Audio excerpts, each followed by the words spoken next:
ಪ್ರೋತ್ಸಾಹ ಧನವನ್ನು ಬಿಡುಗಡೆ ಮಾಡಲಿಕ್ಕೆ ಆಗಿಲ್ಲ. ಯಾವ ನೈತಿಕತೆ ಇದೆ ನಿಮಗೆ? ನಮ್ಮೆಲ್ಲರ ನೆಚ್ಚಿನ ಮಹಾರಾಜರು ನಮ್ಮ ಗ್ರಾಮಕ್ಕೆ ಬಂದಂತದ್ದು, ನಮ್ಮ ರಾಜ್ಯಾಧ್ಯಕ್ಷರಾದ ವಿಜೇಂದ್ರ ಯಡಿಯೂರಪ್ಪನವರು ಬಂದಂತದ್ದು ಈ ಒಂದು ಗ್ರಾಮ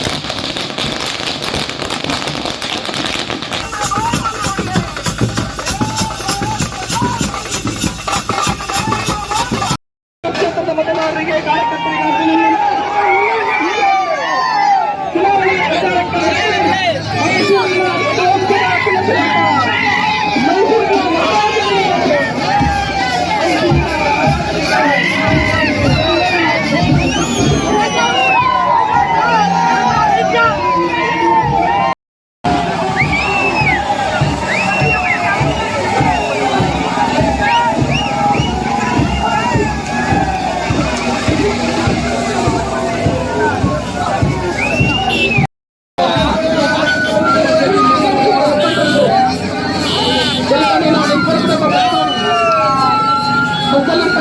ಎಲ್ಲರಿಗೂ ಮೈಸೂರಿಗೆ ಮಹಾರಾಜ ಚಾಮರಾಜನಗರಕ್ಕೆ ಪಾಲರ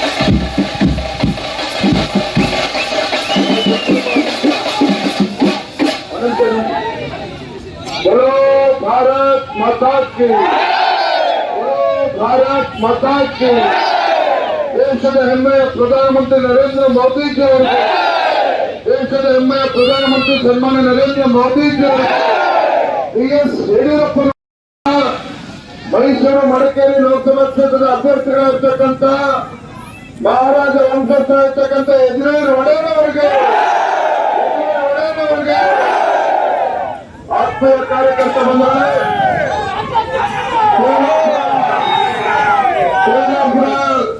ಗ್ರಾಮದಲ್ಲಿ ಇವತ್ತು ನಮ್ಮ ಅಭ್ಯರ್ಥಿಗಳಾಗಿರ್ತಕ್ಕಂಥ ಯಜ್ಞೇರ್ ಒಡೆಯರವರ ಪರವಾಗಿ ಭಾರತೀಯ ಜನತಾ ಪಾರ್ಟಿ ಯಜ್ಞೇರ್ ಬಾಲರಾಜಣ್ಣ ಅವರು ದೊಡ್ಡ ಅಂತರದಲ್ಲಿ ಗೆದ್ದೆ ಬರ್ತಾರೆ. ಇವತ್ತು ಟೀಕೆ ಮಾಡೋದಕ್ಕೆ ಹೋಗೋದಿಲ್ಲ. ಅವ್ರು ಎಷ್ಟು ಗಂಟೆ ಮೂಲಕ ಇವತ್ತು ನಮ್ಮ ಕ್ಷೇತ್ರದ ಸರ್ವಾಂಗೀಣ ಅಭಿವೃದ್ಧಿ ಆಗೋದಕ್ಕೆ ತಾವೆಲ್ಲರೂ ಕೂಡ ಕೈ ಜೋಡಿಸಬೇಕು ಅಂತೇಳಿ ಮತ್ತೊಮ್ಮೆ ವಿನಂತಿಯನ್ನು ಮಾಡ್ತಾ ಇದ್ದೇನೆ. ಯಾವ ರೀತಿ ಯಡಿಯೂರಪ್ಪ ಅಂತ ಹೇಳಿ ತಮ್ಮೆಲ್ಲರೂ ಸಹ ಈ ಕ್ಷೇತ್ರದ ಪ್ರಜ್ಞಾವಂತ ಮತದಾರರಿದ್ದೀರಿ.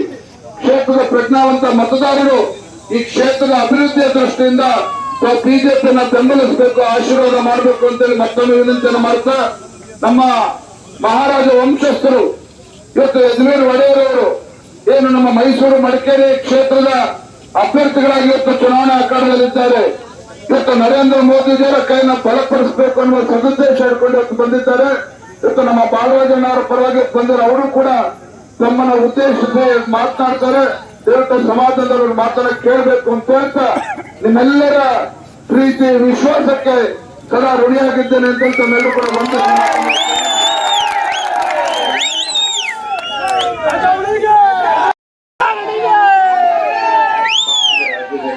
ಶ್ರೀ ವಿಜೇಂದ್ರ ಅವರೇ ಉಪಸ್ಥಿತರಿರುವ ನಮ್ಮ ಕಾರ್ಯಕರ್ತ ಸಹೋದರ ಸಹೋದರಿಯರೇ, ನಮ್ಮ ವರುಣ ಹಾಗೂ ದೇವಲಾಪುರದ ಗ್ರಾಮಸ್ಥರೇ, ಹಿರಿಯರೇ, ಮಹನೀಯರೇ, ಮಹಿಳೆಯರೇ, ಮಾಧ್ಯಮದ ಮಿತ್ರರೇ, ಪೊಲೀಸ್ ಇಲಾಖೆ ಸಿಬ್ಬಂದಿಗಳೇ, ನಿಮ್ಮೆಲ್ಲರಿಗೂ ನನ್ನ ನಮಸ್ಕಾರಗಳು. ಮೈಸೂರಲ್ಲಿ ನಮ್ಮ ಮತಯಾಚನೆ ಕಾರ್ಯಕ್ರಮಗಳನ್ನು ಮುಗಿಸಿ ಇವತ್ತು ನಮ್ಮ ಚಾಮರಾಜ ಕ್ಷೇತ್ರದ ಬಿಜೆಪಿ ಜೆಡಿಎಸ್ ಅಭ್ಯರ್ಥಿಯಾದ ಶ್ರೀ ಬಾಲರಾಜ್ ಅವರ ಪರವಾಗಿ ಇಲ್ಲಿ ಪ್ರಚಾರ ಮಾಡಕ್ಕೆ ಬಂದಿದ್ದೀವಿ.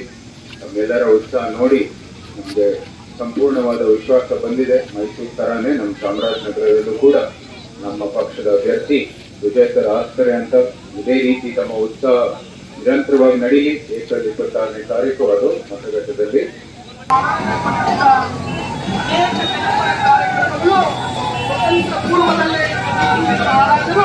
ನಮ್ಮ ಹಳೆಯ ಮೈಸೂರು ಪ್ರಾಂತ್ಯದಲ್ಲಿ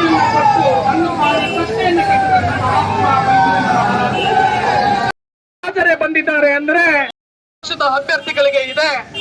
ಬಾಲರಾಜ್ ಅವರ ಪರವಾಗಿ ಅವರು ಕೆಲಸವನ್ನ ಮಾಡಲಿದ್ದಾರೆ. ಇಡೀ ರಾಷ್ಟ್ರದಲ್ಲಿ ಬಾಬಾ ಸಾಹೇಬ್ ಅಂಬೇಡ್ಕರ್ ಅವರಿಗೆ ಯಾರಾದ್ರೂ ಮರ್ಯಾದೆಯನ್ನ ಕೊಟ್ಟಿದ್ರೆ ಪಂಚತೀರ್ಥ ಕ್ಷೇತ್ರಗಳಾಗಿ ಅವರ ಹುಟ್ಟಿದ ಸ್ಥಳ